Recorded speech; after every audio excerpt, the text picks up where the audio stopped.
बनाने के बाद कहता है दुनिया बड़ी मीठी है, बड़ी हरी भरी है, लेकिन लोगों दुनिया के अंदर ये दो चीजें बड़ी खराब हैं।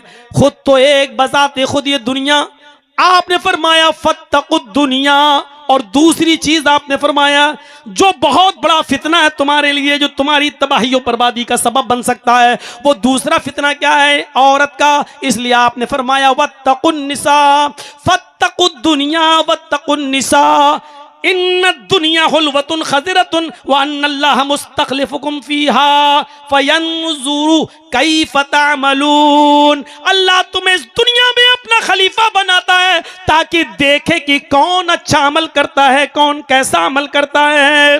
फत्तकुद दुनिया वत्तकुन निसा, आए लोगों दुनिया से बचे रहना, आए लोगों दुनिया से इज्तिनाब करना, वत्तकुन निसा, और औरतों से बचना।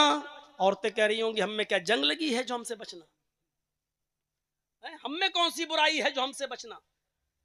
अरे जो तुम सोच रही हो, नबी अकरम की भी बीवी थी खदीजा, जो नबी पर अपनी जान छिड़कती थी। नबी की बीवी आयशा भी थी जो उम्र में बहुत कम थी, लेकिन वो भी नबी अकरम पर अपना जान छिड़कती थी। मेरे साथियों जरा तसव्वुर करो, एक मर्तबा आप आयशा की ऊंट के अलावा दूसरे की ऊंट पर सवार हो गए और चले गए। हजरत आयशा को ये समझ नहीं पाए कि ये किसका ऊंट है, बुखारी की रिवायत के मुताबिक। और जब हजरत आयशा को पता चला कि मेरा ऊंट समझकर अल्लाह के नबी मेरी दूसरी सौतन की ऊंट पर बैठकर चले गए, आपको पता नहीं चल सका। इतनी देर की जुदाई हजरत आयशा बर्दाश्त नहीं कर सकी। एक बियाबान खेत में जाती हैं, घास में जाती हैं और अपना पैर इस खिर घास में डाल देती हैं और कहती हैं आए मेरे परवरदिगार सल्लित अलैया करबन, आए अल्लाह कोई बिच्छू इस खेत के अंदर मुसल्लत फरमा दे, तल दिगुनी, जो मुझे डस ले, जो मुझे काट ले, मैं उसके जहर से मर जाना पसंद कर लूंगी, लेकिन नबी अकरम की ये जुदाई बर्दाश्त नहीं कर सकती।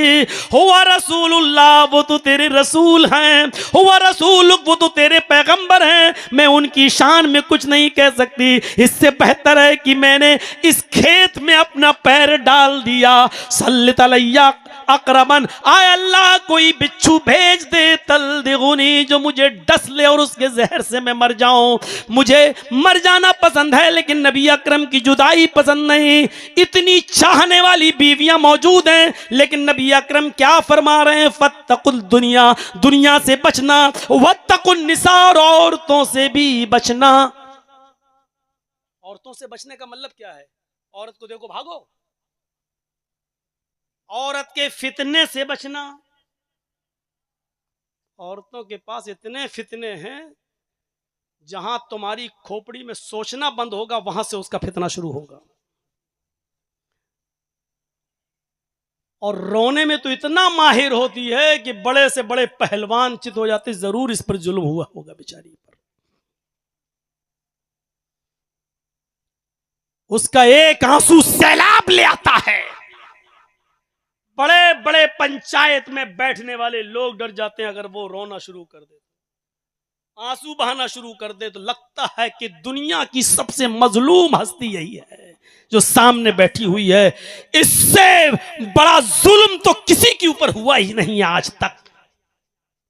लेकिन अल्लाह के नबी कहते हैं फत्तकुद दुनिया वत्तकुन निसा, दुनिया से बचना मतलब दुनिया के फितनों से बचना, और वत्तकुन निसा, औरत से बचना नहीं, औरतों के फितने से बचना। फिर आपने एक मिसाल दी, फ़इन्ना अव्वल फितनत बनी इसराइल कानत फिन्निसा, तुमसे पहले भी एक कौम थी बनी इसराइल की, उस बनी इसराइल की वो कौम को भी औरत के फितने ने तबाह किया है।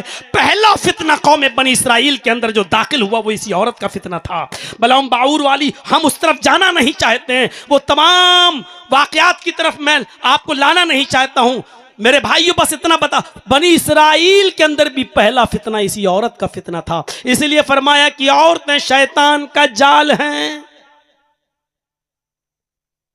औरतें ये ना समझें कि हमको कहा जा रहा है, मतलब शैतान इसी जाल को फेंकता है मर्दों को फंसाने के लिए। जैसे हम और आप जाल फेंकते हैं मछली को पकड़ने के लिए, तो शैतान का जाल ये औरतें हैं। छोटे से गाने ने करोड़पति नहीं खरबपति बना दिया उसको। बर्बाद हो गए हम और आप, लुट गए हम और आप, तबाही के दहाने पर पहुंच गए हम और आप। एक आदमी 25-25 लोगों के टिकट दिलाता, चलो हम लेके चल रहे हैं अपनी तरफ से। फत्तकुद दुनिया वत्तकुन निसा फइन्ना अव्वला फितनत बनी इसराइल कानत फिन निसा। पहला फितना बनी इसराइल के अंदर जो था वो इसी औरत को लेके था। यही दुनिया की मोहब्बत उम्मत के जवाल का सबब बनती है। अबू दाऊद किताबुल मलाहिम के अल्फाज पर गौर करो। यूशिकुल उममु अन तदा अलैकुम कमा तदा लकलतु अला कसतिहा। दुनिया की सारी कौमें तुम्हारे ऊपर पिल पड़ेंगी जैसे भूखे लोग दस्तरखान के ऊपर पिल पड़ते हैं। दुनिया की सारी कौमें तुम्हारे ऊपर टूट पड़ेंगी जैसे भूखे लोग दस्तरखान के ऊपर टूट पड़ते हैं। क्या मिसाल दी अल्लाह के नबी जनाब मोहम्मद रसूलुल्लाह ने। दुनिया की सारी कौमें तुम्हारे ऊपर टूट पड़ेंगी जैसे भूखे लोग दस्तरखान के ऊपर टूट पड़ते हैं।